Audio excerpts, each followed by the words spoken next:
بسم اللہ الرحمن الرحیم۔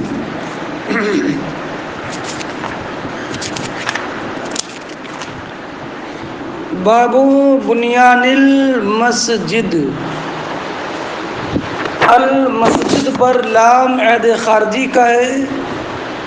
مراد ھذا باب فی بیان صفت بنیان المسجد النبوی۔ یہ باب ہے مسجد نبوی کی تعمیر کی صفت میں۔ وقال ابو سعید کانا سقف المسجد من جرید النخل۔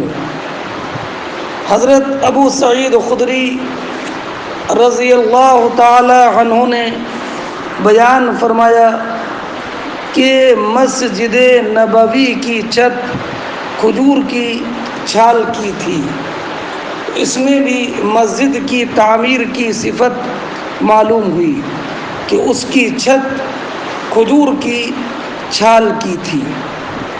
سقف المسجد سے مراد مسجد نبوی۔ یہ تعلیق اس کی مطابقت ترجمۃ الباب سے ظاہر ہے۔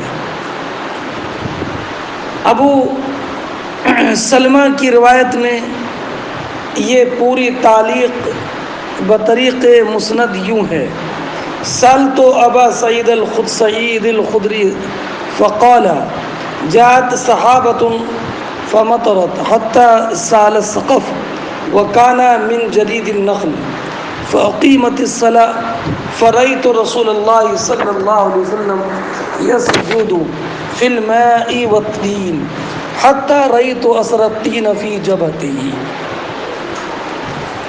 ہاں، اگلا باب دیکھیں، اگلی تعلیق: وَأَمَرَ عُمَرُ بِبِنَاءِ الْمَسْجِدِ۔ حضرت عمر رضی اللہ تعالی عنہ نے مسجد کی تعمیر کا حکم دیا، مراد مسجد نبوی، اور فرمایا اکن الناس من المطر۔ اکن یہ امر کا صیغہ ہے باب افعال سے۔ اکن الناس من المطر کہ لوگوں کو، اکنان کے معنی بچانا، تو معنی ہوا لوگوں کو بارش سے بچاؤ۔ وَإِيَّاكَ أَن تُحَمِّرَ أَوْ تُصَفِّرَ، اور تم مسجد کو سرخ یا سبز کرنے سے یعنی مزین کرنے سے باز رہو۔ فَتَفْتِنَ النَّاسَ کہ تم لوگوں کو فتنے میں ڈال دو۔ یہ تعلیق ہے، ان قریب ابھی آئے گا کہ نبی کریم علیہ السلام کے زمانے میں مسجد کچی اینٹوں سے بنائی گئی تھی اور اس کی چھت کھجور کی چھال کی تھی اور اس کے ستون کھجور کی لکڑیوں کی تھے۔ تو حضرت ابو بکر صدیق نے اس میں کچھ اضافہ نہ کیا۔ حضرت عمر نے اس میں اضافہ کیا، توسیع کی، لیکن آلات تعمیر وہی رکھے جو نبی کریم کے زمانے میں تھے کہ دیوار کچی اینٹوں کی اور چھت کھجور کی چھال کی اور اس کے ستون کی لکڑی کو بدل دیا۔ ہاں، اب اور حضرت عمر رضی اللہ تعالی عنہ نے حکم دیا تھا، کیا حکم دیا تھا؟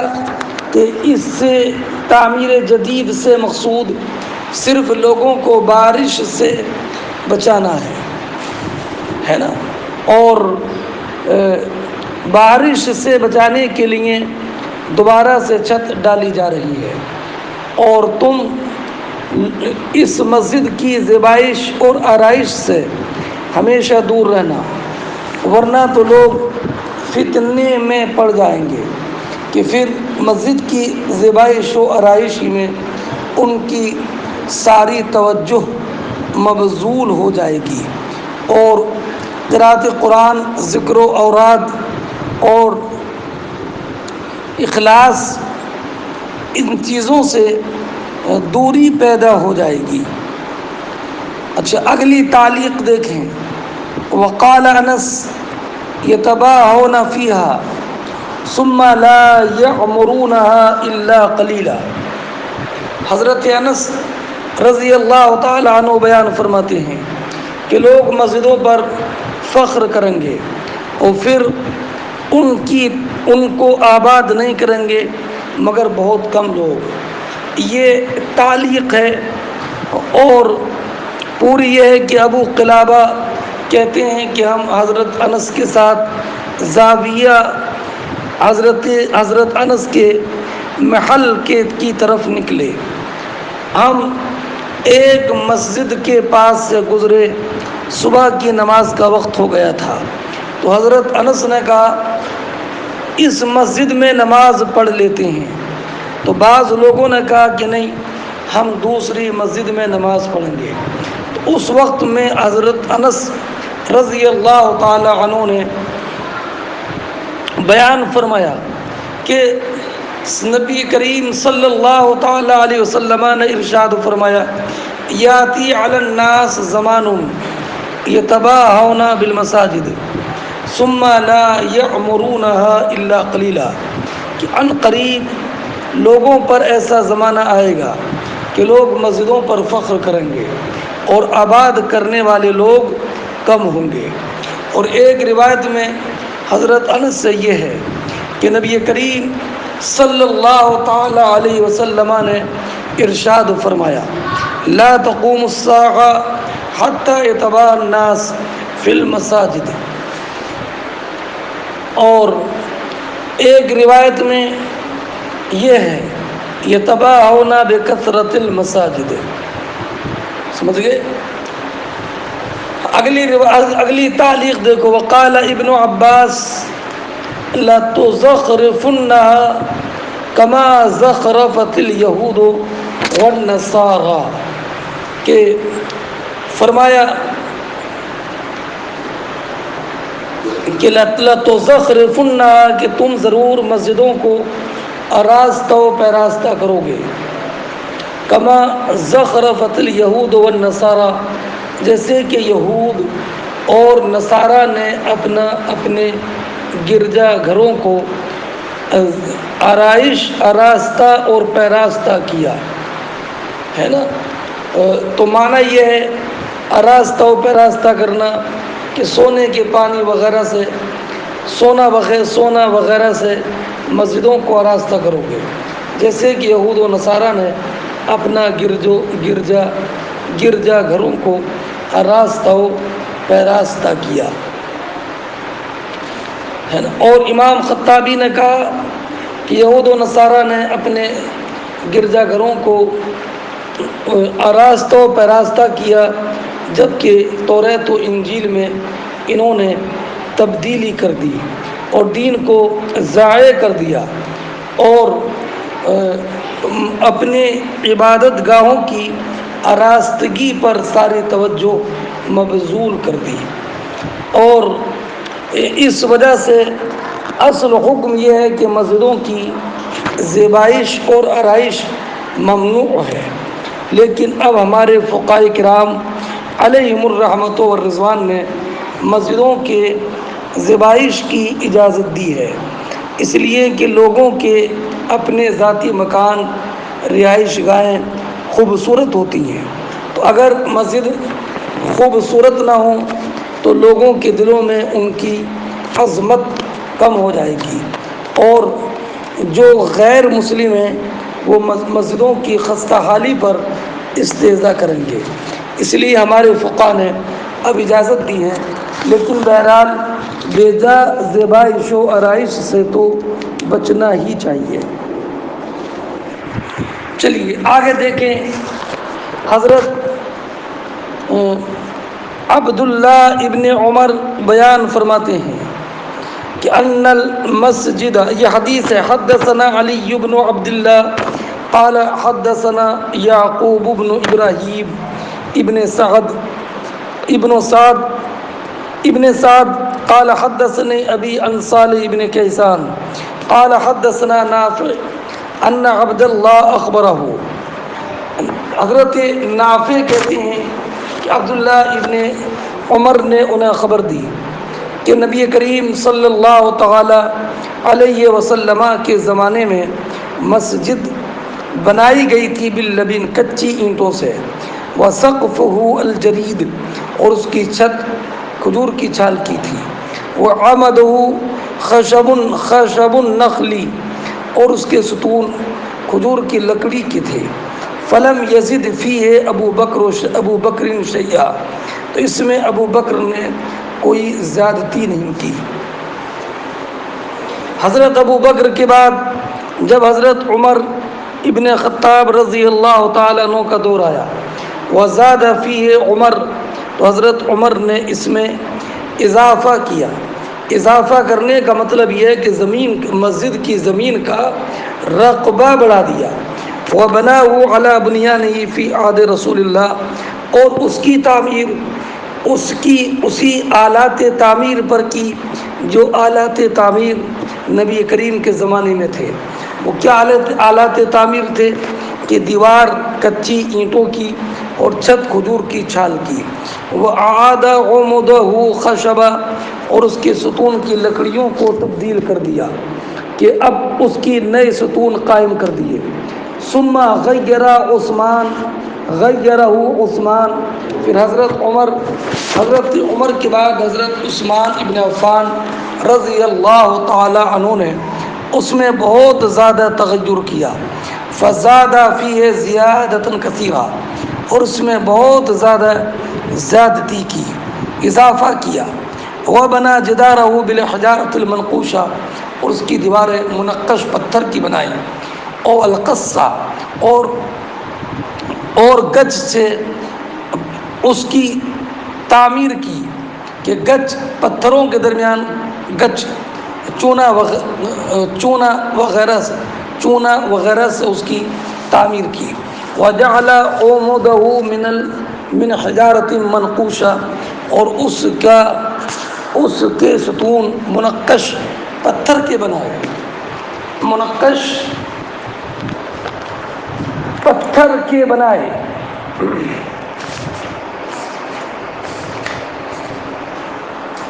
ہاں، وَسَقْفَهُ بِالسَّاجِ، اور سال کی لکڑی کی چھت ڈالی۔ ہاں، یعنی اس کی دیواریں منقش پتھر اور گچ سے بنوائی تھی۔ ہاں، اب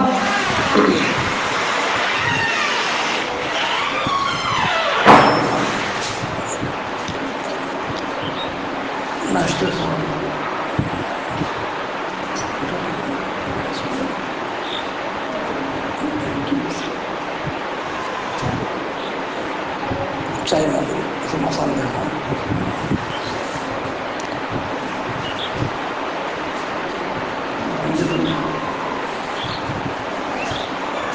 ہاں، اب اس حدیث سے چند باتیں معلوم ہوئی کہ مساجد کی تعمیر میں میانہ روی اختیار کرنا چاہیے، اور مساجد میں فخر و مباحات،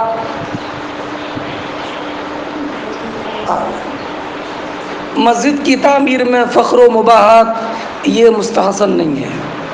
حضرت عمر رضی اللہ تعالیٰ عنہ کے دور خلافت میں فتوح کثیر ہو گئی تھیں، اور مال غنیمت بھی بکثرت آتا تھا، لیکن مسجد کو انہی آلات تعمیر پر رکھا جو کہ نبی کریم کے زمانے میں تھی۔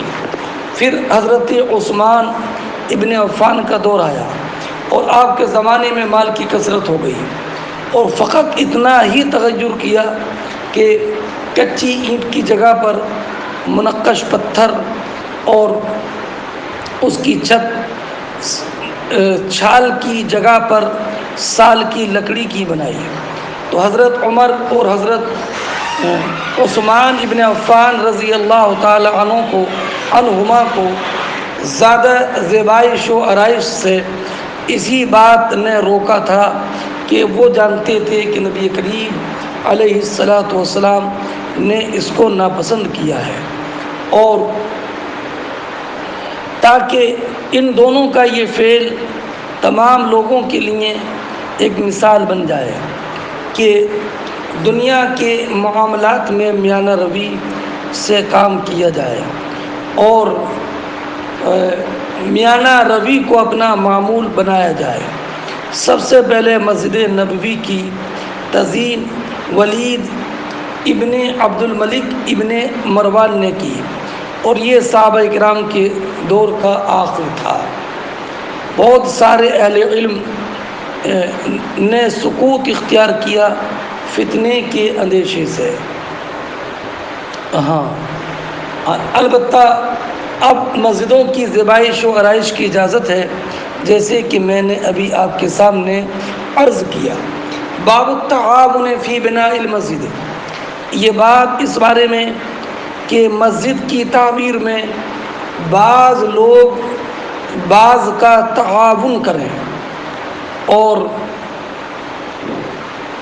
جس کا عمل جتنا زیادہ عمل تعاون ہوگا اس کا اجر بھی اتنا ہی زیادہ ہوگا۔ اور اللہ رب العزت کا ارشاد، ما کان للمشرکین ان یعمروا مساجد اللہ شاہدین علی انفسہم بالکفر اولئک حبطت اعمالہم وفی النار هم خالدون انما یعمر مساجد اللہ من آمن باللہ والیوم الآخر واقام الصلاة وآتى الزکاة ولم یخش الا اللہ فعسى اولئک ان یکونوا من المہتدین۔ اس آیت کا شان نزول سنیے، بات سمجھ میں آ جائے گی۔ حضرت عباس ابن عبد المطلب کو غزوہ بدر میں گرفتار کیا گیا، اور جب مدینہ طیبہ آئے تو مسلمانوں نے انہیں کفر پر عار دلائی، اور حضرت علی نے بہت زیادہ عار دلائی۔ تو حضرت عباس نے کہا کہ آپ لوگ ہمارے محاسن پر توجہ نہیں دیتے اور ہمارے ان برائیوں پر توجہ ہے۔ تو حضرت علی نے فرمایا، الکم محاسن، کیا تمہارے بھی کچھ محاسن ہیں؟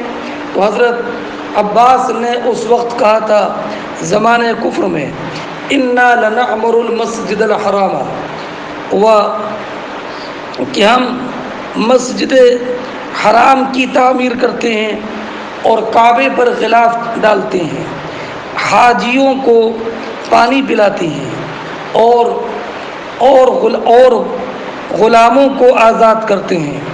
تو یہ آیت کریمہ نازل ہوئی، ما کان للمشرکین ان یعمروا شاہدین ان یعمروا مساجد اللہ شاہدین علی انفسہم بالکفر۔ مشرکین کا یہ کام نہیں ہے کہ وہ مسجد کی تعمیر کریں، مسجدوں کی تعمیر کریں اپنے نفس اپنی اوپر کفر کی گواہی دیتے ہوئے۔ یہ وہ لوگ ہیں کہ جن کے اعمال اکارت گئے اور یہ ہمیشہ جہنم میں رہیں گے۔ انما یعمر مساجد اللہ، بے شک مسجد تو وہ تعمیر کرتے ہیں کہ جو اللہ اور یوم آخرت پر ایمان لاتے ہیں، نماز پڑھتے ہیں، زکوٰۃ دیتے ہیں، اور صرف اللہ ہی سے ڈرتے ہیں، تو قریب ہے کہ یہ لوگ راہ یاب ہوں۔ اب امام بخاری رضی اللہ تعالی عنہ نے یہ آیت کریمہ یہاں پر پیش کر کے یہ بتانا ہے کہ مسجد نبوی کی تعمیر اسی کی معتبر ہے جو اللہ رب العزت پر ایمان لانے والا ہو اور یوم آخرت پر ایمان لانے والا ہو۔ جو کافر اور مشرکین ہیں ان کی تعمیر کا کوئی اعتبار نہیں ہے۔ اور یہ بتانا ہے کہ مساجد کی تعمیر میں وہی تعاون معتبر ہے اور اسی میں اجر ہے جبکہ تعاون کرنے والا مومن ہو، کافر نہ ہو۔ اگر کافر اپنی عبادت کے لیے مسجد تعمیر بھی کر لیں تو ان کی اس تعمیر پر ان کے لیے کوئی اجر نہیں ہے۔ اب یہ قرآن کریم فرماتا ہے ما کان للمشرکین ان یعمروا مساجد اللہ، صیغہ جمع کے ساتھ ہے اور اس سے مراد مسجد حرام ہے، اور اس کو مساجد اللہ کہا گیا اس لیے کہ وہ ساری مساجد کا قبلہ اور ساری مسجد کے لیے امام ہے، تو گویا کہ اس کی تعمیر کرنے والا گویا کہ ساری مساجد کی تعمیر کرنے والا ہے، اور اس لیے کہ مسجد حرام کا گویا کہ ہر ایک کنارہ مسجد ہے۔ اب اگلی روایت سنیے، فرماتے ہیں حدثنا خالد الحذاء عن اکرمہ قال علی ابن عباس ولابنہ علی حدثنا مسدد قال حدثنا عبد العزيز بن مختار قال حدثنا خالد الحذاء عن اکرمہ قال لي ابن عباس ولابنہ علی انطلقا الى ابی سعید فاسمع من حدیثہ۔ حضرت اکرمہ کہتے ہیں کہ حضرت عبداللہ ابن عباس نے مجھ سے اور اپنے بیٹے علی سے کہا کہ آپ دونوں ابو سعید خدری کے پاس جاؤ اور ان سے حدیث سنو۔ حضرت اکرمہ کہتے ہیں فانطلقنا، ہم گئے تو دیکھا کہ حضرت ابو سعید خدری اپنے باغ میں کام کر رہے ہیں۔ فاخذ رداءہ، تو آپ نے اپنی چادر لی، فحتب، اور حبوا مار کر بیٹھ گئے، یعنی اپنے زانوں کو، اپنے دونوں پیروں کو کھڑا کیا اور چادر سے اس کو اپنے دونوں پیروں پر اپنے دونوں پیروں کو کھڑا کر کے چادر کو لپیٹ لیا۔ ثم انشا یحدثنا، پھر ہم سے حدیث بیان کرنے لگے، یہاں تک کہ مسجد نبوی کی تعمیر کا ذکر آیا تو انہوں نے فرمایا کہ ہم ایک ایک اینٹ لے کر کے آ رہے تھے اور عمار ابن یاسر دو دو اینٹیں لے کر آ رہے تھے، تو ان کو نبی کریم علیہ السلام نے دیکھا، فنفذت تراب عنہ، تو آگ سے حضرت عمار سے مٹی کو جھاڑا اور فرمایا ویحا عمار، عمار کے لیے اللہ عمار پر اللہ رحم فرمائے۔ عمار تقتلہ الفئۃ الباغیہ، عمار کو ایک باغی جماعت قتل کرے گی، عمار ان کو جنت کی طرف بلائیں گے اور وہ جماعت ان کو جہنم کی طرف بلائے گی۔ عمار کہتے تھے اعوذ باللہ من الفتن، سمجھ گئے، میں اللہ کی پناہ مانگتا ہوں فتنوں سے۔ اب اس حدیث کی تشریح سے پہلے میں حضرت عبداللہ ابن عباس کے بیٹے علی کا تعارف کرا دوں۔ ان کی پیدائش حضرت علی ابن ابی طالب کی شہادت کی رات ہوئی، اس لیے ان کا نام علی رکھا گیا اور ان کی کنیت ابو الحسن رکھی گئی۔ بہت عابد، زاہد، عالم، عامل اور نہایت حسین و جمیل اور فقیہ تھے۔ ہر رات ہر دن 1000 رکعت نماز پڑھتے۔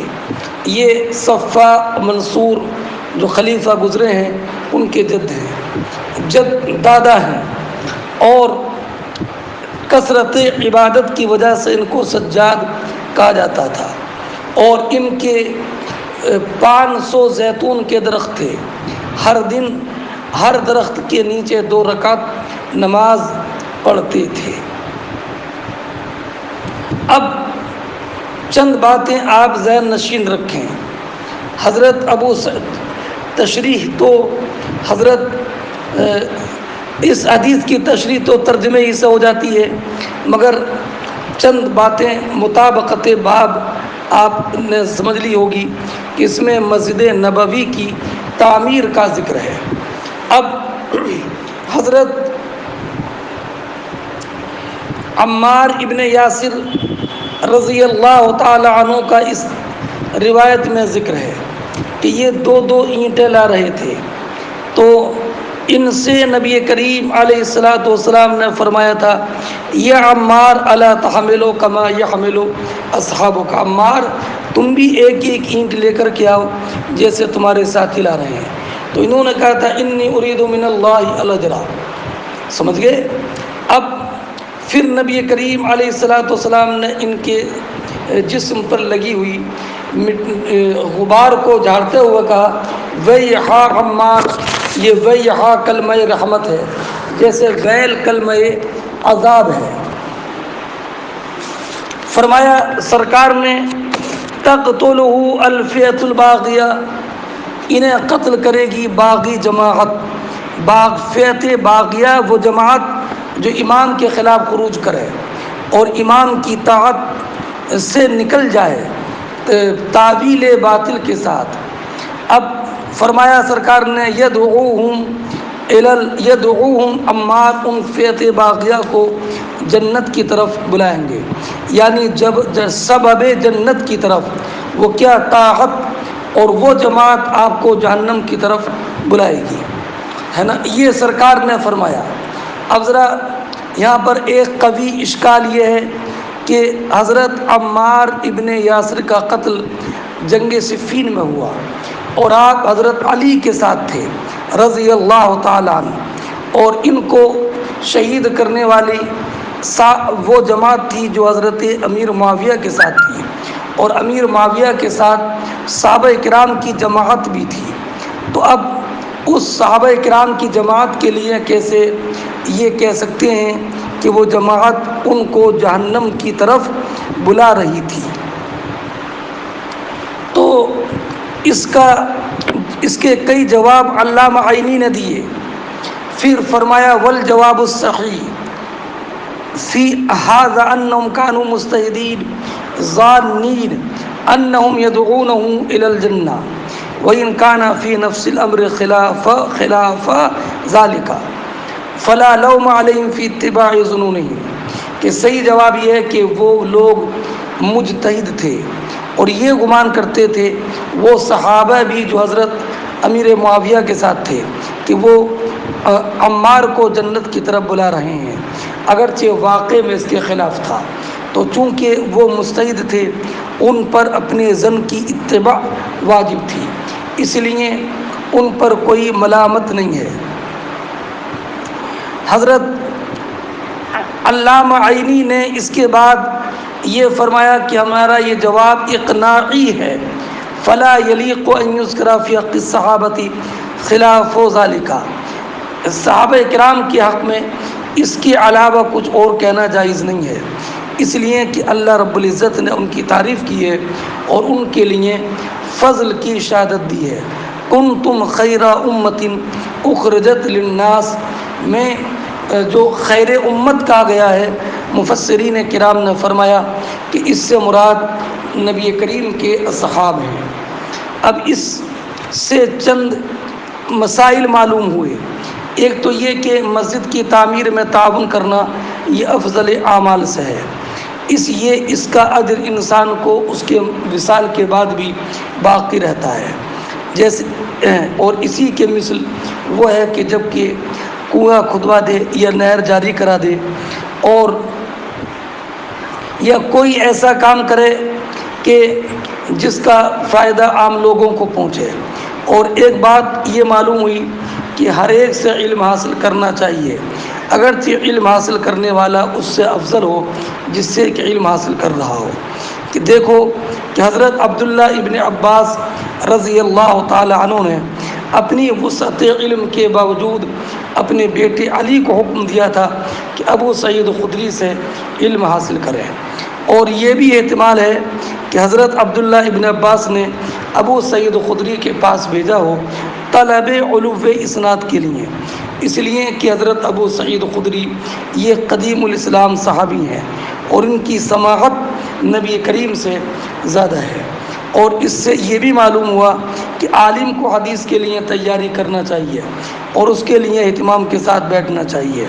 اور اس سے یہ بھی معلوم ہوا کہ حدیث بیان کرنے کے وقت میں اپنا کام کاج چھوڑنا چاہیے، کام کاج چھوڑ کر حدیث بیان کرے، اہتمام بیان حدیث کے لیے اور صاحب اخذ حدیث کی توقیر کے لیے اسلاف کا یہ طریقہ رہا۔ اور یہ بھی کہ انسان کو اعمال صالحہ میں مشقت بھرے انداز میں کام کرنا چاہیے، جیسے کہ حضرت عمار دو اینٹیں لے کر کے آ رہے تھے۔ اور یہ بھی اس سے معلوم ہوا کہ اللہ کی راہ میں کام کرنے والوں کی تعظیم، ان کے ساتھ قول و فعل کے ساتھ احسان کرنا چاہیے، جیسے سرکار نے حضرت عمار کی تعریف بھی کی اور ان کی پشت انور اور جسم مبارک سے اپنے دست مبارک سے غبار کو صاف بھی کیا۔ اور اس میں غیب کی خبر بھی ہے، اس لیے کہ سرکار نے آئندہ کی خبر دی۔ اور اس میں یہ بھی معلوم ہوا کہ انسان کو اپنا دنیاوی کام اپنے ہاتھ سے کرنا چاہیے، جیسے کہ حضرت ابو سعید خدری اپنے باغ میں کام خود کر رہے تھے۔ اس میں تواضع کا بھی اظہار ہے۔ اس کا دو فائدے ہوتے ہیں اپنے کام کرنے کے، اظہار تواضع اور دفع تکبر، اور یہ دونوں اعمال صالحہ میں افضل ہیں۔ اور اس میں حضرت علی اور حضرت عمار کی فضیلت بھی ہے، سمجھ گئے۔ اور ہاں، اور اس میں یہ بھی ہے کہ ہمیشہ فتنوں سے اللہ کی پناہ مانگے، جیسے حضرت عمار نے کہا اعوذ باللہ من الفتن، اس لیے کہ کسی انسان کو کیا خبر کہ فتنے میں اجر ہوگا یا فتنے میں گناہ ہوگا، بات سمجھ گئے۔ ہاں، اگلا باب آتا ہے باب الاستعانۃ بالنجار والصناع فی اعواد المنبر والمسجد۔ بسم اللہ الرحمن الرحیم۔ باب الاستعانۃ بالنجار والصناع فی اعواد المنبر والمسجد۔ نجار فعال کے وزن پر ہے، بڑھئی، صنع صانع کی جمع ہے، اور فی اعواد المنبر والمسجد، فی اعواد المنبر یہ نجار سے متعلق ہے، اور مسجد والمسجد یہ صنع سے متعلق ہے۔ معنی یہ ہوا کہ منبر کی لکڑیوں کی تیاری میں بڑھئی سے مدد طلب کرنا اور مسجد کی تعمیر میں کاریگروں سے مدد طلب کرنا کا بیان اس باب میں ہے۔ یعنی منبر کی تیاری بڑھئی سے اور مسجد کی تیاری میں معماروں سے مدد حاصل کرنا۔ حدثنا قتيبة قال حدثنا عبد العزيز عن ابي حازم عن سهل قال بعث رسول الله صلى الله عليه وسلم الى امرأة ان مري غلامك النجار يعمل لي عوادا اجلس عليهن۔ یہ تمام راویان حدیث کا ذکر پہلے گزر گیا ہے۔ حضرت سہل ابن سعد ساعدی کہتے ہیں کہ نبی کریم صلی اللہ تعالی علیہ وسلم نے ایک عورت کے پاس قاصد بھیجا اور یہ کہلایا کہ تم اپنے نجار بڑھئی کو حکم دو کہ میرے لیے کچھ لکڑیوں کا منبر بنا دے، اجلسو علیہن، جن پر میں بیٹھوں، ہے نا۔ اب یہ عمل لی آواد سے مراد منبر، معنی یہ عمل لی منبرن مرکبا منہا، سمجھ گئے؟ اور یہ حدیث پہلے گزر گئی ہے کہ اس غلام کا نام میمون تھا اور غلام والی عورت کا نام عائشہ تھا. تو اس سے منبر کی تیاری میں نبی کریم صلی اللہ تعالی علیہ وسلم نے بڑے سے مدد حاصل کی.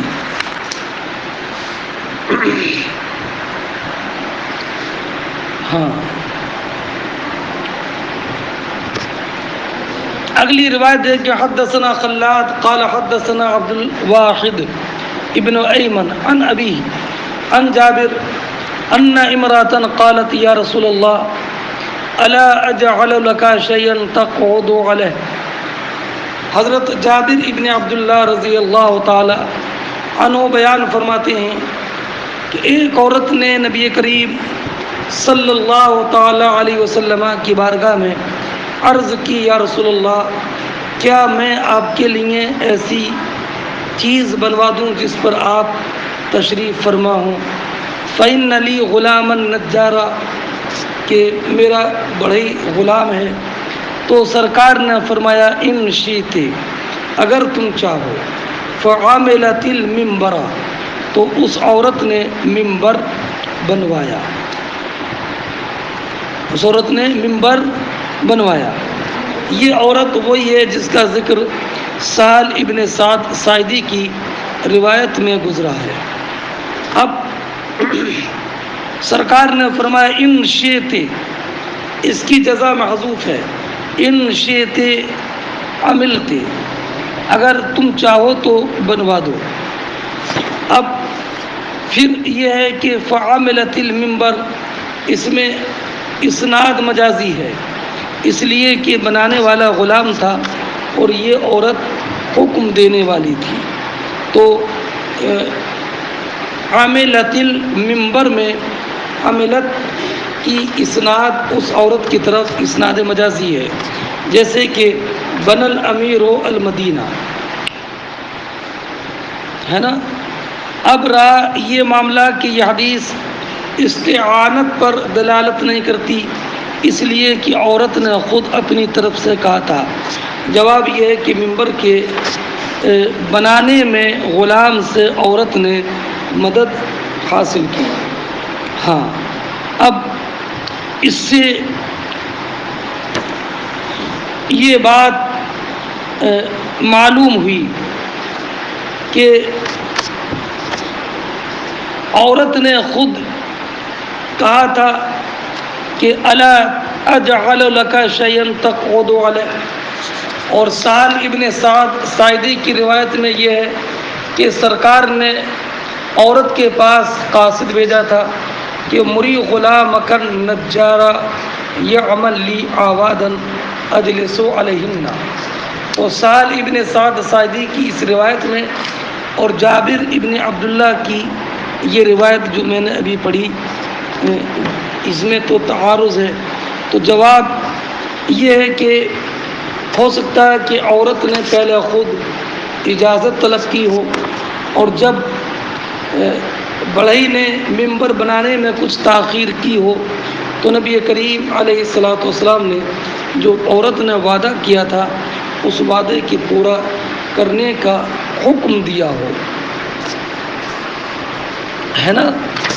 اور یہ بھی ممکن ہے کہ نبی کریم علیہ الصلوۃ والسلام نے عورت کے پاس قاصد اس لیے بھیجا ہو کہ تاکہ جو غلام منبر بنا رہا ہے وہ کس طریقے کا بنائے، یہ قاصد جا کر کے یہ بتا دے. اس سے ایک بات یہ بھی معلوم ہوئی کہ اگر کسی نے کوئی وعدہ کیا اور وعدے کی پورا کرنے میں کچھ تاخیر کر دی تو اس سے اس وعدے کی پورا کرنے کا مطالبہ کرنا یہ جائز ہے. اگلا باب دیکھیں، باب من بنا مسجدہ، یعنی ھذا باب فی بیان فضل من بنا مسجدہ. حدیث پاک سنیے. حدثنا یحییٰ ابن سلیمان حدثنی ابن وہب اخبرنی عمرو ان بکیرا حدثہ ان عاصم بن عمر ابن قتادہ حدثہ انه سمع عبید اللہ الخولانی انه سمع عثمان بن عفان رضی اللہ عنہ یقول عند قول الناس فی حين بنى مسجد الرسول انکم اکثرتم وانی سمعت النبی صلی اللہ علیہ وسلم یقول من بنى مسجدا قال بکیر حسبت انه قال یبتغی به وجه اللہ بنى اللہ له مثله فی الجنہ۔ اب اس حدیث کے راوی یحییٰ ابن سلیمان جعفی ہیں، ان کے شیخ عبداللہ ابن وہب ہیں، ان کے شیخ عمرو ابن حارث ہیں، ان کے شیخ بخیر ابن عبداللہ اشج مدنی ہیں، اور ان کے شیخ عاصم ابن عمر اوسی انصاری ہیں۔ ان کا وصال 120 ہجری میں ہوا۔ ان کے شیخ عبید اللہ ابن اسود خولانی ہیں، یہ حضرت ام المومنین میمونہ کی پرورش کردہ ہے، اور حضرت عثمان ابن عفان رضی اللہ تعالی عنہ سے انہوں نے یہ حدیث سنی ہے۔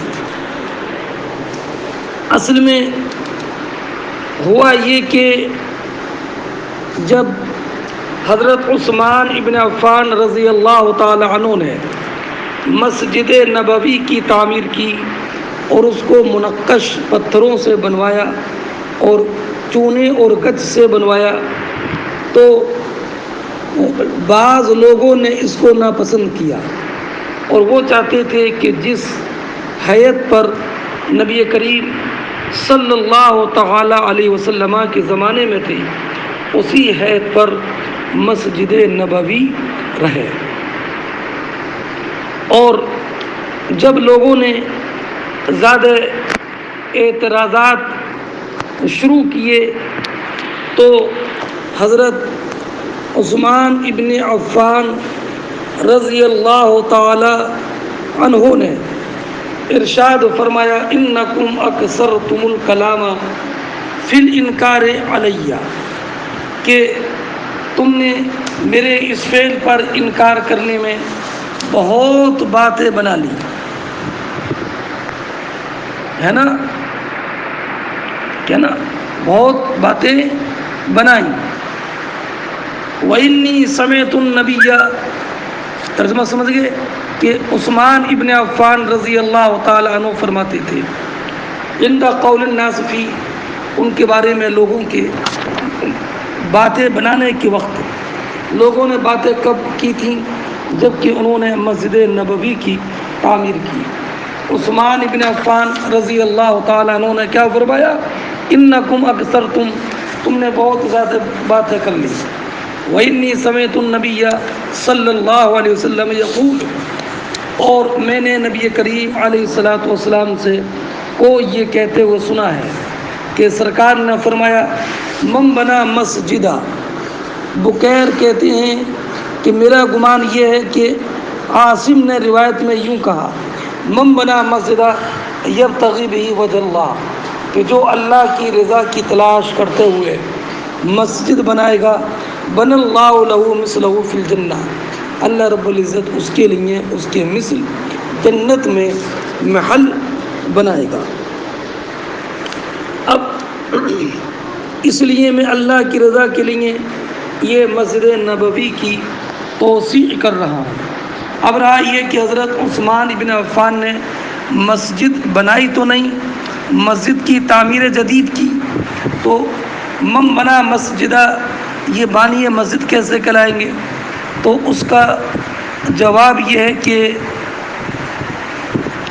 اس کا جواب یہ ہے کہ چونکہ انہوں نے طول و عرض میں بھی اضافہ کیا، آلات تعمیر بھی بدل دیے تھے، اور تو گویا کہ یہ نئے طریقے پر مسجد بنانا ہوا، اور یا مراد مسجد سے باز مسجد ہے نا،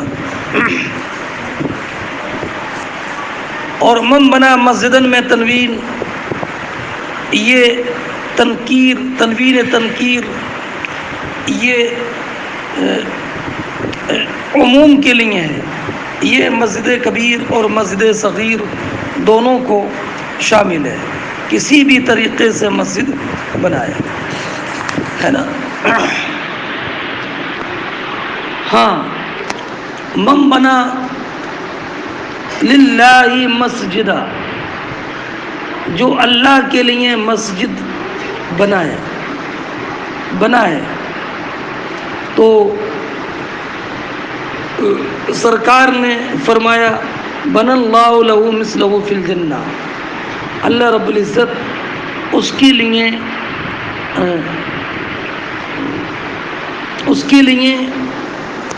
مسجد، اس کے لیے اللہ رب العزت جنت میں محل بنائے گا۔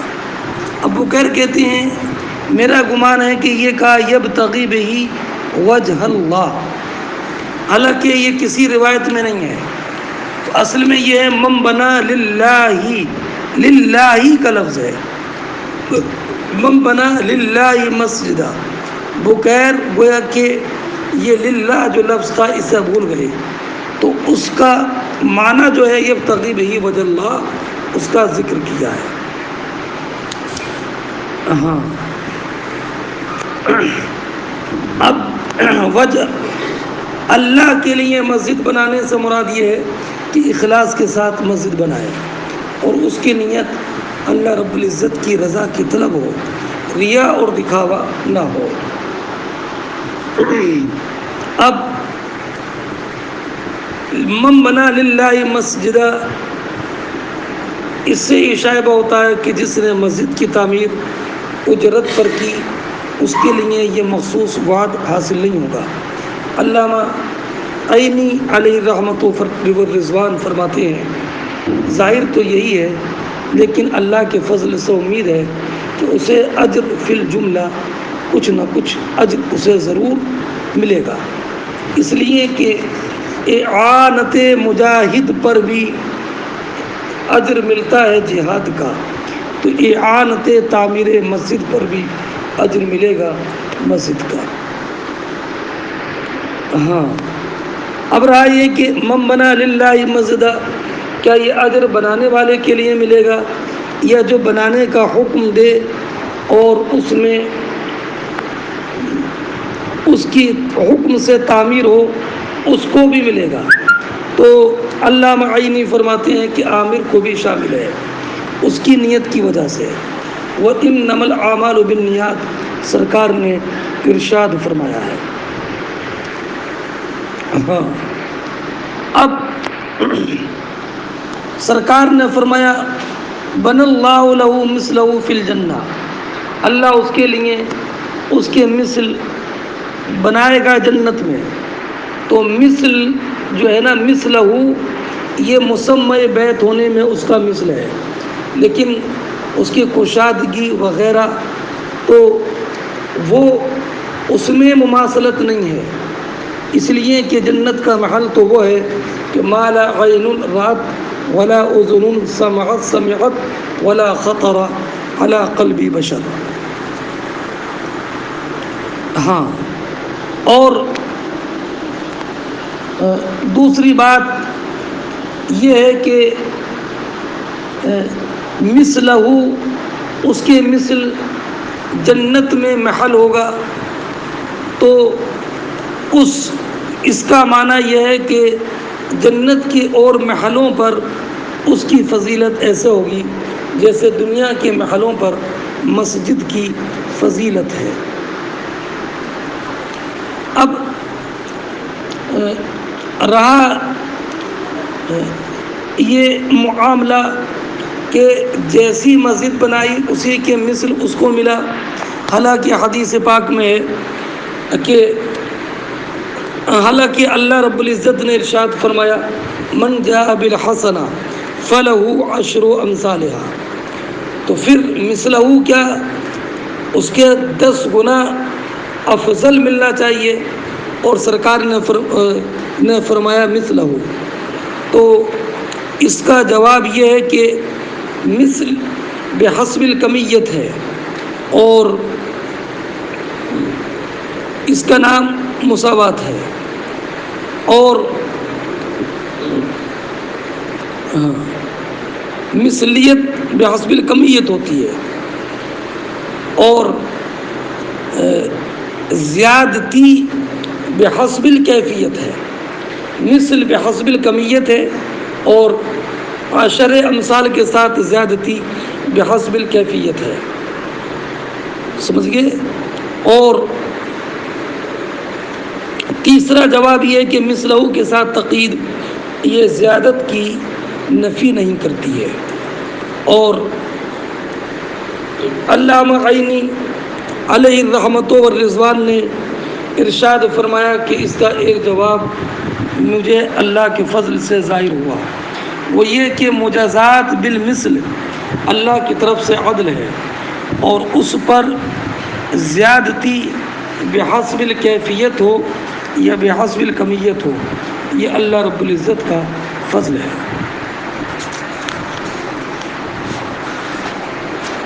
اگلا باب دیکھیں، باب یاخذ بنصول النبل اذا مر فی المسجد، یعنی باب یاخذ سے مراد ہے ھذا باب فی بیان ان الشخص یاخذ بنصول السهام اذا مر فی مسجد من المساجد۔ باب یاخذ سے پہلے یہ ان الشخص یاخذ، ان الشخص یاخذ، تاکہ یاخذوں کی ضمیر کا مرجع متعین ہو جائے، اس لیے ورنہ بابن یاخذو کہیں گے تو اس وقت میں یہ عبارت بابن والی بے ربط ہو جائے گی، اور باب لفظ باب بالکل ضائع ہو جائے گا، اس لیے یہاں پر یہ تقدیر ضروری ہے۔ بابن فی بیان، یعنی ھذا بابن فی بیان ان الشخص یاخذ بنصول السهام اذا مر فی مسجد من المساجد، یہ باب اس بارے میں کہ جب کوئی شخص مسجد سے گزرے تو اپنے تیروں کا پھل اور اس کا کنارہ یہ پکڑ لے تاکہ کوئی انسان زخمی نہ ہو جائے۔ فرماتے ہیں حدثنا قتیبۃ بن سعید قال حدثنا سفیان قال قلت لعمرو اسمعت جابر بن عبد اللہ یقول، فرماتے ہیں سفیان ابن عیینہ کہ میں نے عمرو ابن دینار سے کہا کہ کیا آپ نے جابر ابن عبداللہ کو یہ کہتے ہوئے سنا ہے کہ جو انسان مسجد میں گزرے اور اس کے ساتھ تیر ہوں، تو اس کو ایک شخص مسجد میں گزرا اور اس کے ساتھ تیر تھے، تو سرکار نے فرمایا امسک بنسالک، اپنے تیروں کا کنارہ پکڑ لو، کہ آپ نے یہ سنا ہے؟ تو یہاں پر یہ سنا ہے تو حضرت عمرو ابن دینار نے کہا کہ ہاں۔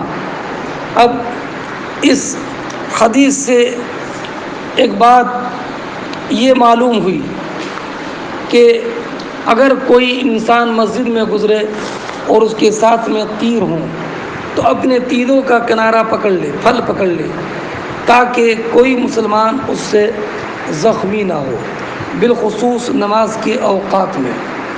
اور اس سے مسلمانوں کے جان کی عظمت بھی معلوم ہوئی، اور اس سے یہ بھی معلوم ہوا کہ مسجد میں ہتھیار داخل کرنا جائز ہے، لیکن اس طور پر کہ اس سے کوئی زخمی نہ ہو، سمجھ گئے؟ ہاں۔ ایک حدیث میں حضرت عبداللہ ابن عباس کی ہے، نبی کریم علیہ الصلاۃ والسلام نے ارشاد فرمایا نزہوا المساجد ولا تتخذوها طرقا ولا تمروا فيها حائض ولا يقعد فيها جنوب إلا عابر سبيل ولا ينثر فيه نبل ولا يصل فيه سيف ولا يضرب فيه حد ولا ينشد فيه شعر۔ اور ایک حدیث میں سرکار نے فرمایا کہ جنبوا مساجدنا صبيانكم ومجانينكم وشراءكم وبيعكم وخصوماتكم ورفع أصواتكم وإقامة حدودكم وصلى سيوفكم واتخذوا على أبوابها المطاهر وجمروها في الجمعة۔ اگلا باب دیکھیں، باب المرور فی المسجد۔ یہ باب اس بارے میں کہ مسجد میں تیر لے کر گزرنے کا جواز ہے نا۔ یہ ترجمہ باب المرور فی المسجد، یہ ترجمے میں یہاں پر جو ہے کچھ قصور ہے۔ پورا باب یہ ہے کہ باب فی بیان جواز المرور بالنبل فی المسجد اذا امسک نصالہ، کہ مسجد میں تیر لے کر گزرنا جائز ہے کہ جب کہ اس کے پھل کو روک لے۔ اب حدیث پاک دے کہ حدثنا موسیٰ ابن اسماعیل قال حدثنا عبد الواحد قال حدثنا ابو بردہ ابن عبداللہ قال سمعت ابا بردہ عن ابیہ عن النبی صلی اللہ علیہ وسلم من قال من مر فی شیء من مساجدنا او اسواقنا بنبل فلیاخذ علی نصالها لا یعقر بکفہ مسلمہ۔ حضرت ابو بردہ رضی اللہ تعالی عنہ اپنے والد سے روایت کرتے ہیں۔ ابو بردہ ان کا نام ہے عامر، اور یہ روایت کرتے ہیں ابو بردہ رضی اللہ تعالی عنہ۔ ابو بردہ ابن عبداللہ کہتے ہیں سمیت ابا بردہ، میں نے ابو بردہ کو سنا۔ یہ اپنے والد سے روایت کرتے ہیں۔ والد کون ہیں ان کے والد حضرت عبداللہ ابن قیس ابو موسیٰ اشعری ہے۔ تو ابو موسیٰ اشعری رضی اللہ تعالی عنہ بیان فرماتے ہیں کہ سرکار نے ارشاد فرمایا، جو انسان ہمارے مساجد یا بازاروں سے گزرے تیر لے کر تو ان تیروں کے کناروں کو پکڑ لے، اپنے ہاتھ سے کسی مسلمان کو زخمی نہ کر دے۔ بات سمجھ گئے؟ تو اب مطابقت باب بھی بالکل ظاہر ہے۔ اگلا باب دیکھیں، باب الشعر فی المسجد، یعنی ھذا باب فی بیان حکم الشعر فی المسجد۔ یہ باب ہے مسجد میں شعر کہنے کے بیان میں۔ حدیث پاک ہے، فرماتے حدثنا ابو الیمانی الحکم بن نافع قال اخبرنا شعیب عن الزہری قال اخبرنی ابو سلمہ ابن عبد الرحمن ابن عوف انه سمع حسان بن ثابت الانصاری یستشهد ابا ہریرہ انشدک اللہ هل سمعت النبی صلی اللہ علیہ وسلم یقول یا حسان اجب عن رسول اللہ صلی اللہ علیہ وسلم اللہ قال اللہم ایدہ بروح القدس قال ابو ہریرہ نعم۔ اب یہ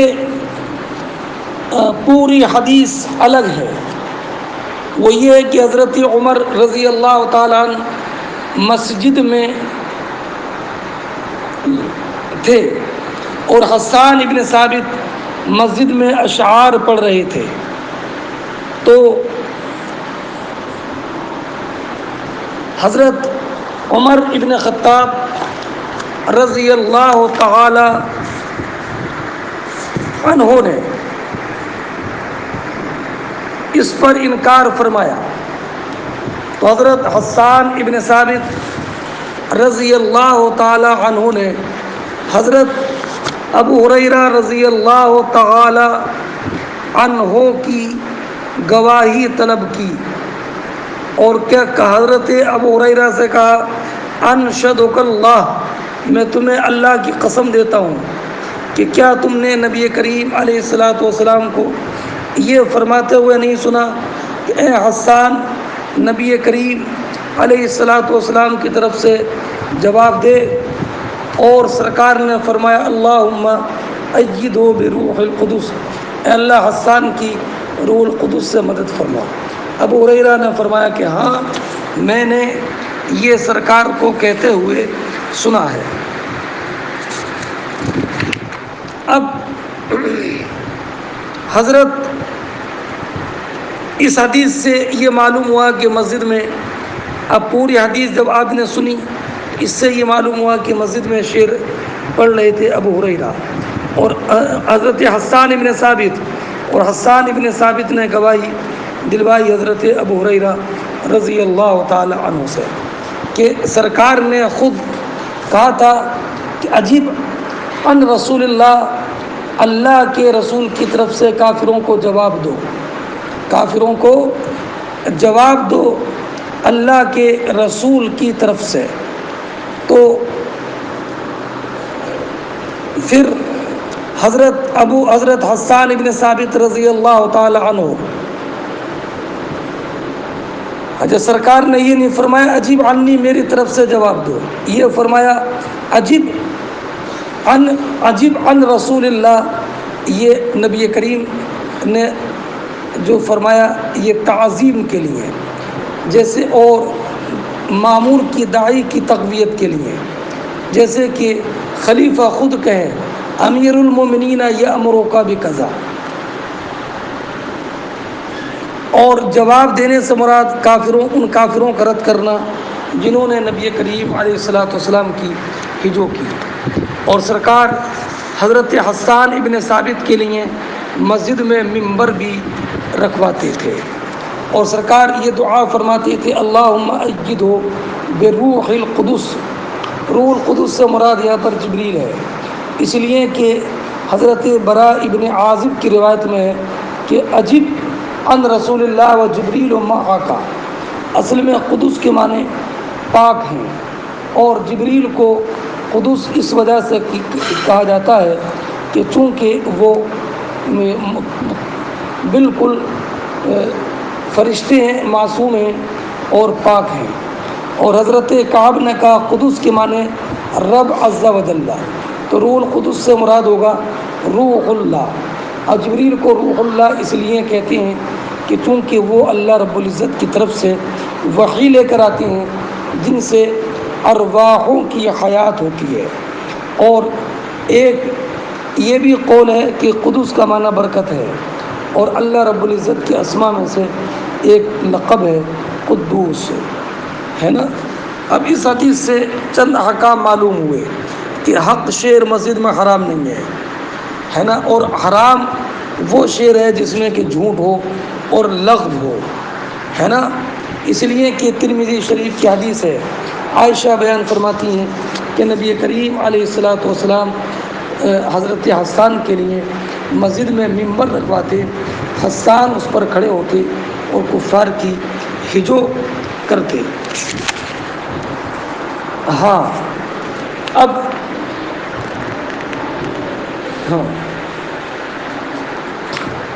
چلیے، اب رہا شعر کہنا، تو اچھے شعر کہنے میں کوئی حرج نہیں ہے، جبکہ اس میں کسی مسلمان کی ہجو اور فحش کلامی اور کسی مسلمان کی عزت سے کھلواڑ نہ ہو۔ یہی قول امام اعظم امام سفیان ثوری اور امام اوزاعی، امام مالک، شافعی، احمد، ابی یوسف، محمد اسحاق، سعید بن مسیب، محمد بن سیرین وغیرہ کا ہے۔ اگلا باب دیکھیں، باب اصحاب الحراب فی المسجد، پورا مطلب ھذا باب فی بیان جواز دخول اصحاب الحراب فی المسجد، ہے نا۔ اور اصحاب حراب کے معنی، حراب کے معنی جو ہیں وہ خراب، اس کا معنی نیزہ کیا آتا ہے؟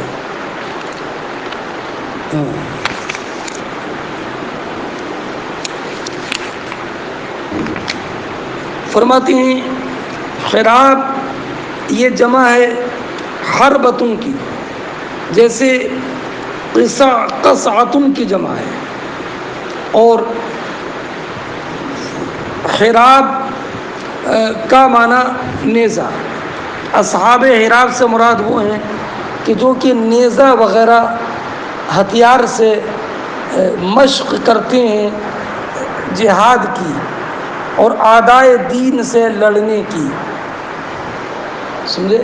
تو بتانا یہ ہے کہ جو لوگ جہاد کی تیاری کرنے کے لیے نیزہ وغیرہ آپس میں چلائیں تو ان کا مسجد میں نیزہ وغیرہ چلانا، جہاد کی مشق کرنا یہ جائز ہے۔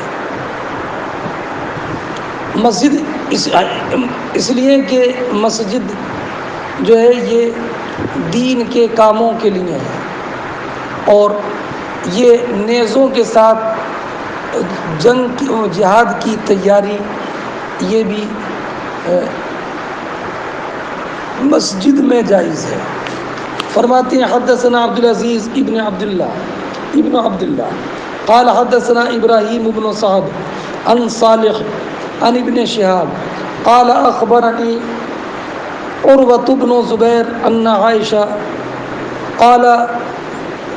قالت لقد رأيت رسول الله صلی اللہ علیہ وسلم یوما على باب حجرتی والحبشة يلعبون في المسجد ورسول اللہ صلی اللہ علیہ وسلم یسترنی بردائه انظر الى لعبه۔ عروہ ابن زبیر کہتے ہیں کہ عائشہ صدیقہ رضی اللہ تعالی عنہ نے ایک دن کہا کہ میں نے نبی کریم علیہ السلام کو ایک دن اپنے حجرے کے دروازے پر دیکھا اور حبشی بچے مسجد میں کھیل رہے تھے، کس سے؟ نیزوں سے۔ وہ کھیلنا کیا تھا؟ یہ جہاد کی تیاری تھی، اور نبی کریم علیہ السلام مجھے اپنی چادر میں چھپائے ہوئے تھے۔ انظر الی لعبہم، میں ان کے اس کھیل کو دیکھ رہی تھی جو کہ ان کے نیزہ چلانے کی مشق کی صورت میں تھی، ہے نا؟ ہاں۔ اب اور یہ ورسول اللہ صلی اللہ علیہ وسلم یسترونی، سرکار مجھے چھپائے ہوئے تھے، یہ اس بات کی دلیل ہے کہ یہ واقعہ حجاب کے نزول کے بعد کا ہے۔ ہاں اچھا، فرماتے ہیں وزاد ابراہیم بن المنذر حدثنا ابن وهب اخبرني یونس عن ابن شہاب عن عروہ عن عائشہ رأیت النبی صلی اللہ علیہ وسلم والحبشۃ یلعبون بحرابہم، کہ میں نے نبی کریم علیہ السلام کو دیکھا اور حبشی بچے ہے نا اپنے نیزوں سے کھیل رہے تھے۔ کہاں پر کھیل رہے تھے؟ مسجد میں۔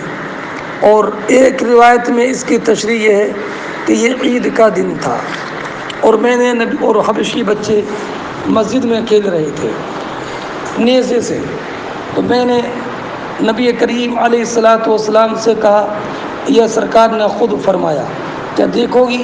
تو میں نے کہا کہ ہاں۔ تو سرکار نے مجھے اپنے پیچھے کھڑا کر لیا اور میں دیکھتی رہی یہاں تک کہ میں نے کہا سرکار بس، تو حضور نے فرمایا بس، تو میں نے کہا جی، اور پھر میں آ گئی۔ اس سے یہ معلوم ہوا کہ مسجد میں نیزوں کے ساتھ میں جنگ کی مشق یہ جائز ہے، اور یہ بھی معلوم ہوا کہ ایک مباح کھیل دیکھنا جائز ہے۔ اب حضرت علامہ کرمانی علیہ الرحمۃ والرضوان نے ایک بہت عمدہ بات کہی جو علامہ بدر الدین عیینی علیہ الرحمۃ والرضوان نے نقل فرمائی ہے۔ کہ نبی کریم علیہ الصلاۃ والسلام نے ام المؤمنین عائشہ صدیقہ رضی اللہ تعالی عنہا کو ان کا کھیل دیکھنے کے لیے اس اجازت اس لیے دی کہ تاکہ آپ ان بچوں کے کھیل کے طریقے کو محفوظ کر لیں، اور جس طریقے سے بچے کھیل رہے تھے یہ آنے والی نسل میں جو مسلمانوں کے بچے ہیں ان کے لیے حضرت عائشہ صدیقہ رضی اللہ تعالی عنہ ان حبشی بچوں کے کھیل کا جو طریقہ تھا آنے والے مسلمان بچوں کے لیے بیان کریں اور ان کو بتائیں کہ سرکار کے زمانے میں حبشی بچے، حبشی لوگ مسجد میں مشق نیزوں کی کس طریقے سے کرتے تھے، تاکہ روایت کر سکیں اپنی آنکھوں سے دیکھی ہوئی چیز کی۔ اس لیے سرکار نے حضرت عائشہ صدیقہ کو ان بچوں کے کھیل کی اجازت دی، اور اس میں سرکار کے حسن اخلاق کا بھی اظہار ہوا، اور یہ بھی معلوم ہوا کہ سرکار اپنے اہل کے ساتھ کس حسن سلوک کے ساتھ پیش آتے تھے، اور یہ بھی معلوم ہوا کہ عورتوں کو مردوں کی طرف دیکھنا جائز ہے لیکن مردوں سے ان کا چھپنا یہ ضروری ہے۔ اور حضرت عائشہ صدیقہ رضی اللہ تعالی عنہ کی فضیلت اور نبی کریم کی بارگاہ میں ان کا مرتبہ کیا تھا یہ بھی معلوم ہوا۔ بس اگلا باب ہے باب ذکر البیع والشراء علی المنبر فی المسجد۔ بس السلام علیکم ورحمۃ اللہ